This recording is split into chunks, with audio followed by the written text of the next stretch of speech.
Olá, chegou a hora do seu diálogo semanal com os senadores e com as discussões que acontecem aqui no Congresso Nacional. No Alô Senado de hoje, a gente fala sobre a Marinha Mercante Brasileira, os recursos do governo destinados para obras públicas e para a Copa do Mundo, o julgamento dos envolvidos no mensalão, a fiscalização do dinheiro público enviado aos municípios. E mais, hoje é dia de passeata eletrônica e também do tema da vez, com os assuntos mais discutidos em outubro na nossa central de relacionamento. O Alô Senado começa agora! Em outubro, falou-se de tudo um pouco nas mensagens enviadas ao Alô Senado. A reforma política, a greve de professores e bancários, o programa Mais Médicos e a reforma do Código Penal Brasileiro. Sobre esse último tema, a esmagadora maioria das mensagens tem uma coisa em comum: o desejo de que a reforma garanta maior rigor na punição dos crimes.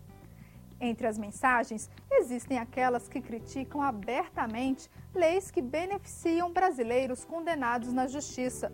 Uma das mais citadas é a Lei 8.213, que garante auxílio reclusão para famílias de presidiários.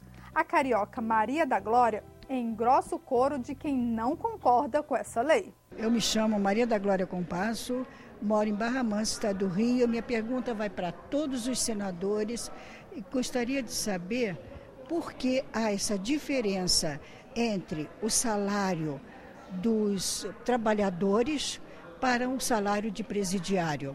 Eles recebem e o trabalhador, aquele que morreu, vai receber um salário mínimo, a família. O que matou vai receber 900 e pouco, um terço a mais praticamente. Por que isso? É incentivo aos ladrões? Aos assassinos? É isso? Se é isso, nós estamos perdidos. Bom, dona Maria da Glória, a senhora tem toda a razão. Nós aqui no Senado da República, inclusive eu apresentei uma discussão sobre essa questão, inclusive de retirar pagamento de salário para aquele que assassinou, para aquele que tirou vida.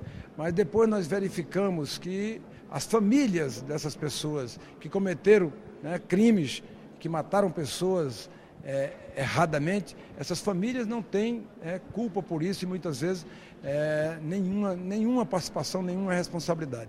Eu concordo com a senhora, porque nós queríamos daqui o salário apenas para a família das vítimas, daqueles que as pessoas no Brasil cuidam muito, de um outro lado. Nós temos que cuidar das vítimas, das pessoas que foram vítimas.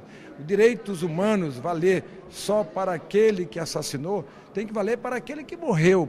Nós temos que cuidar da família daquele que morreu. Portanto, essa questão de equiparar, inclusive, os valores, acho o contrário. Acho que a família da vítima tinha que receber um valor superior ao valor que recebe a família daquele que assassinou. A senhora tem toda a razão em fazer esse questionamento e é algo que precisa ser aprofundado para exatamente corrigir qualquer distorção. Quem deve receber menos deve ser a família do que assassinou. Quem deve receber um pouco mais deve ser a família da vítima, que inclusive, além de perder o seu sustento, perdeu também aquele que faria com que o sustento fosse colocado sobre a mesa. Lá de Natal, capital do Rio Grande do Norte, o Alô Senado recebe a mensagem do Ricardo Bezerra. Ele afirma que o Brasil gasta 5 bilhões de dólares por ano para pagar frete internacional de transporte marítimo. Isso porque não existem navios brasileiros na Marinha Mercante. Ele pergunta aos senadores o que pode ser feito para mudar essa situação. A resposta fica por conta do senador Inácio Arruda. Ricardo Bezerra, um grande prazer poder responder a sua pergunta. Um abraço. Você tem razão, nós estamos pagando essa montanha de dinheiro em fretamento de navios. São fretamentos feitos pela Petrobras e por grandes companhias brasileiras que são importadoras e que importam e exportam através de bandeiras estrangeiras. Isso se deve principalmente pelo desmonte que nós tivemos da indústria naval brasileira. Nós tínhamos um serviço de cabotagem importante no Brasil, nós montamos e fabricamos muitos navios no Brasil, na indústria naval brasileira, basicamente situada no Rio de Janeiro, mas espalhada em outros estaleiros menores pelo país afora, barcos de navegação para pesca de médio porte, nós fabricamos no Brasil, mas nós perdemos essa indústria por um longo período. Nós passamos mais de 20 anos sem construir navios no Brasil, isso causando grandes prejuízos para o nosso país.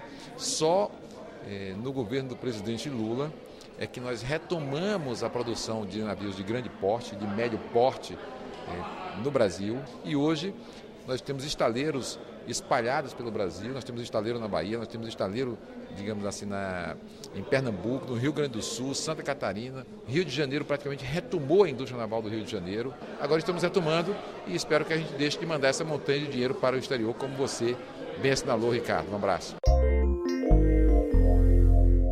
Meu nome é Luiz Augusto, sou estudante de Ciências Políticas da UNB e eu sou paraibano, sou do estado da Paraíba. Eu queria perguntar ao senador Cássio Cunha Lima se, para ele, se não é uma distorção essa questão, por exemplo, do governo estar atrasando obras importantes do Nordeste, como, por exemplo, a obra a transposição do Rio São Francisco, e enquanto, por outro lado, investe milhões, bilhões em estádios para realizar um evento e seguir um padrão de uma instituição como a FIFA, por exemplo, que está impondo isso aos brasileiros. Luiz Augusto, eu acho um dos maiores absurdos e equívocos do governo federal é essa inversão de prioridades.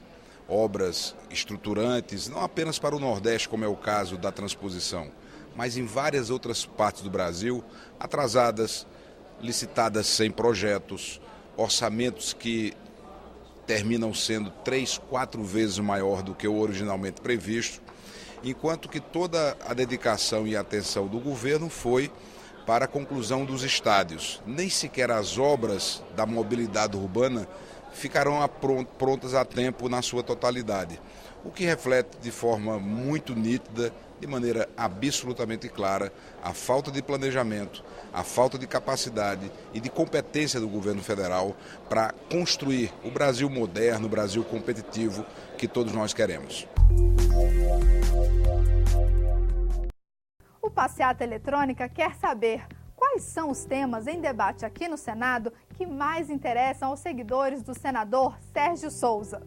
Bom, o cidadão brasileiro ele tem acompanhado ativamente a posição do Congresso depois das manifestações, né?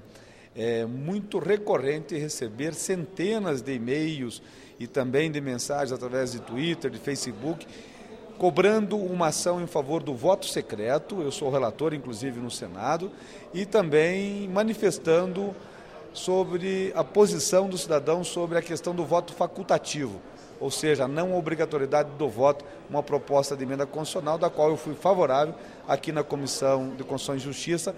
Perdemos e há um recurso para ser analisado no plenário. A condenação dos envolvidos no mensalão vai acabar em pizza? Quem pergunta é a Maria Dulce de Lima, da capital de Minas Gerais, Belo Horizonte. E quem responde é o senador Mozarildo Cavalcante. Eu digo para a Maria Dulce que essa pergunta deveria ser endereçada ao Poder Judiciário, que é a quem cabe dosar a pena, julgar, condenar. Não é uma atividade do Poder Legislativo, notadamente do Senado.